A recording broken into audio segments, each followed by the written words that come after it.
As the body liberation blanket fort really gets up and running, I wanted to go through a few of the measures that I'm taking and the space boundaries that I'm setting up to make this a space that is safe for people in all sizes of bodies and just a sort of a productive and supportive space in general. And how I've done that is I am setting these expectations from the very start. This is not a space where you have to wonder what the values are and what's going to be okay or not okay, because it's really clear. And in my work, my thought work around group and community spaces, this has been the most successful way to do this that I've seen, rather than starting a group and then later going, hey, these are the values that I really want to create and uphold here. To just be very clear from the start.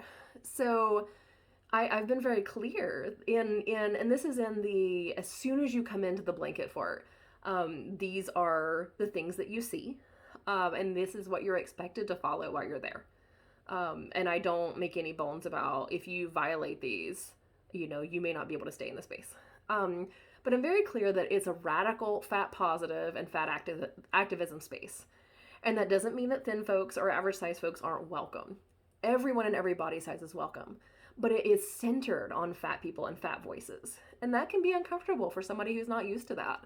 And that's okay. You can sit with that discomfort. Fat folks sit with discomfort all the time in a world that doesn't value us. So, it's okay for you to let somebody else have the space, the limelight for a change.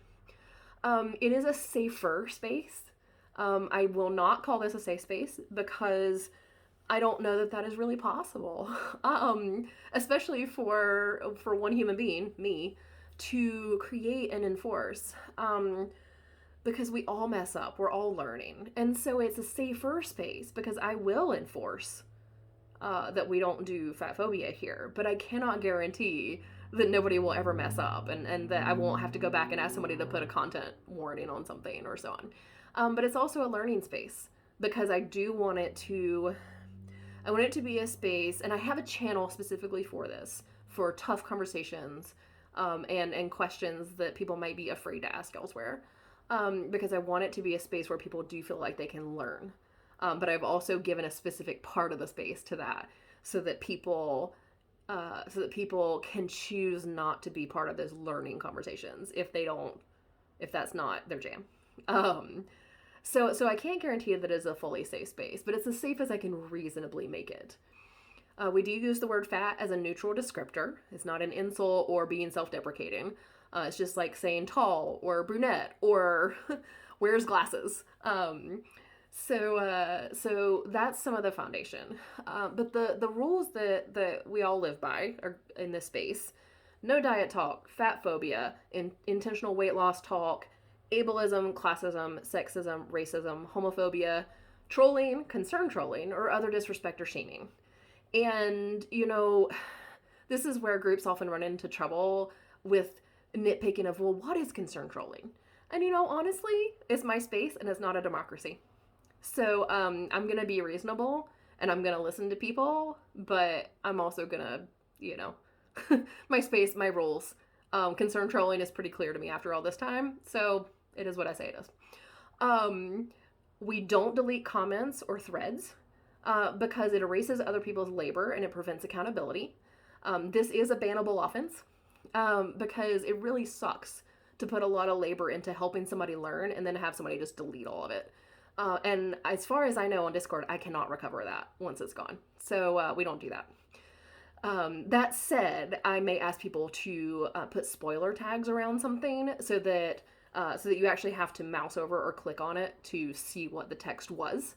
That is one way that we can still be accountable, but not leave harmful content up for everybody to see. It just sort of blacks it out until you click on it. So you don't have to click on it if you don't want to see it. It's a perfect compromise. And I'm asking people to interact with the blanket fort and with each other by thinking about what you can give. And that doesn't mean that you don't get anything back or that you are not also taking from the other people in the server. But by being prepared to spend time listening and, if you don't have anything particular to say, you can respond with emojis or share resources or post content that you think will be helpful for others. Because coming in with a taking only perspective, or coming in and needing support but never giving other people support, is a really good way for a server to die or any kind of community space to die if everybody is taking and taking and taking and never giving. So I do ask people to be prepared to give. And speaking of ways that spaces die, if you're sharing a link, I do ask people to include a meaningful comment with it, unless it's in the memes channel. If it's in the memes channel, whatever, just drop an image or, drop a link. But if you are sharing links, and you're not adding anything of your own to it, it feels very impersonal, and it just feels like you don't value the space. You're just coming in to drop a link and leave. So I do ask people, leave some kind of comment with it. Why did you think this was worth sharing? What's your opinion on it? Why is it important? Why was it worth sharing? Because that is what creates discussion, and that is what creates us getting to know each other. I do ask people to keep promotions in the promotions channel. You can promote the crap out of yourself and your work and your business. That's totally fine. Except for MLMs. We don't do multi-level marketing there, period. I don't care if you think it's not an MLM because it's direct sales. No, we don't do that. But other than that, promote yourself as much as you like. I want you to toot your own horn. But we do keep that in the promotions channel. And that said, if you're going to promote, go engage some too. Because if you only come into the server to promote, it's kind of a crappy way to treat a community space. But also, people are going to notice that. And it's not going to do what you think it's going to do. People aren't going to come buy from you or check out your business if you're just blatantly using the space for promotions. So if you're promoting, be prepared to engage too. And also, if you're just spamming, I will remove you.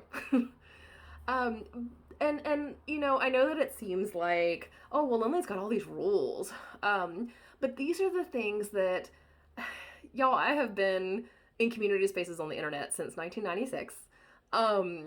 I have been around the internet block a few thousand times. And these are the things that good spaces have in common.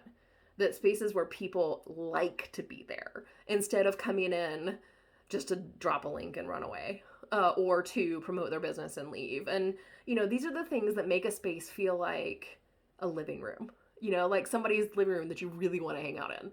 And so I don't have these rules and these boundaries in place, to stroke my own ego or something. This is what makes a healthy community space. And that said, you also have member rights. When you are in the blanket fort, you have the right to a welcoming space that doesn't judge or discriminate. And so there are very clear member rights around that too. And it is my job as the community owner to enforce that and to make sure it stays welcoming, and that you have the right to freedom of speech, which is not freedom from consequences. Freedom of speech doesn't mean that somebody can't tell you that you're full of crap, or that you are being problematic, or that you're being racist or fatphobic or whatever, or that you need to rethink. But it is my job to hold that space for you that is safe, in that you feel like you are supported in speaking your truth, and safe in that you're not being threatened or bullied or stalked or threatened, whether it's in the blanket fort or elsewhere.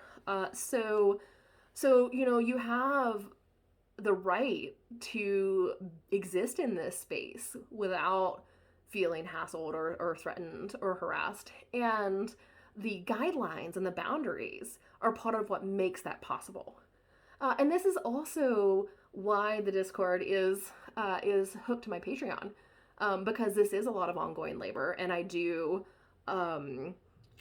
need to be compensated for that. And so when you are buying into the blanket fort, which starts at $1 a month, it is not a huge financial commitment unless you want it to be.